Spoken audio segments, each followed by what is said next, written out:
Yeah, here we have a Jet 8-inch by 13-inch horizontal bandsaw. It is unused. It has some slight shipping distress. We'll show you that in a little bit. Most of all, it does operate. We checked all the functions on here. Everything works great. Coolant pump. It's powered up for you.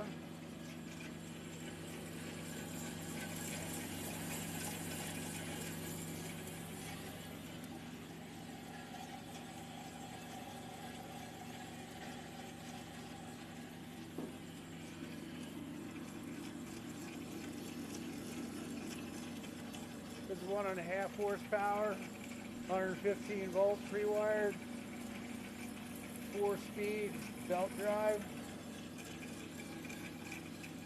Has a hydraulic down feed system on here, so we'll put it on 3, and as the head comes down, it automatically shuts off.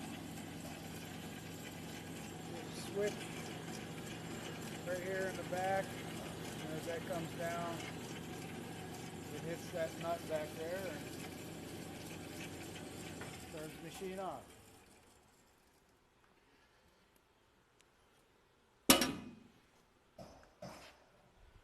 Here's your blade tensioner.